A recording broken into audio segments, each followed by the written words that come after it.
Hey guys, I'm back with another video to finish this series. Okay, this is the 4th video of the 5 videos that I promised you guys. I know it's been a long time, but I'm here to finally finish it. On the first 3 videos, just to do a little recap, I told you guys how to find a deal, who to market to, and how do you know if it's a deal.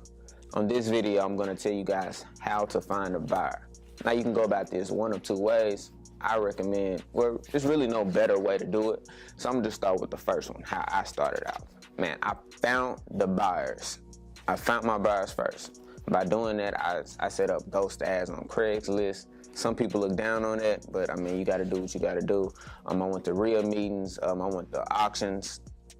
Figure out where your local auction is for the foreclosures. Go there. They're buying houses for cash on the spot, so you know they're cash buyers. Just network. Meet up with other wholesalers. You can JV. Once you JV with them, you go to the title company, you close the deal, and you ask the closing agent who is the buyer on this deal. Get their contact information. Introduce yourself to them. Or you can go and you can actually buy lists from List Source or other things. Find their agent.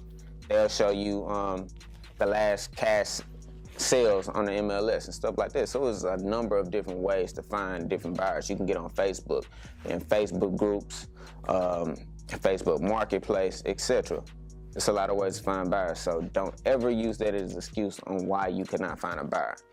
So for me, I found my buyers, I introduced myself to them, and then I figured out what their buying criteria was. So I pretty much went shopping for them. They told me what areas they was looking for, what type of houses they were looking for. Most of the time it's gonna be 3 bedroom, 1 bath to 2 baths, and they want a brick house. And this area they wanted in a certain zip code, and they want a certain amount of rent, market rent for that property. Sometimes they buy with tenants in it, sometimes they absolutely don't want tenants. You need to meet your buyers, get a note of which what each buyer wants, and when you send it out, you can send out specific deals that meet that buyer's criteria. Another way to find a buyer for your deals is to actually find a deal. I mean, that's pretty much the best way, in my opinion, is to just find a deal, because once you find a deal, the buyers will come to you.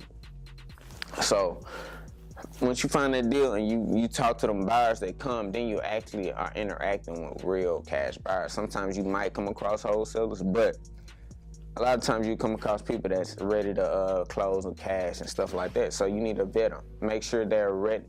When a lot of times when I talk to my buyers, I ask them, do you care about how much I make profit, as long as the deal makes sense for you?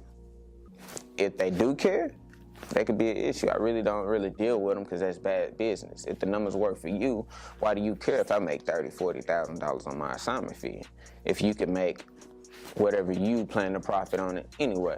So a lot of times I don't do that because I don't really like to double close. I always get non-refundable earnest money deposits.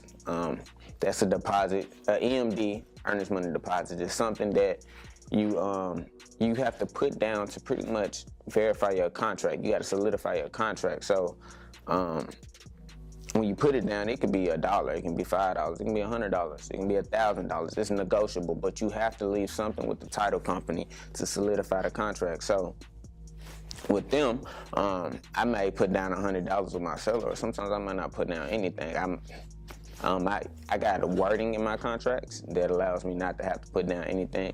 But as far as my buyers, I might require them to leave me $500, $1,000, $2,500, non-refundable EMD. And you get that money regardless, as long as there's no title issues or anything like that that comes up and prevents the deal to be closed. As long as it's not the buyer's fault, then you can't get the money. But if it is the buyer's fault, if everything lines up and he just decides he does not want to close on the deal, you keep that money. So it's kind of making him put some skin in the game and commit to closing on this deal, because most people do not want to lose money.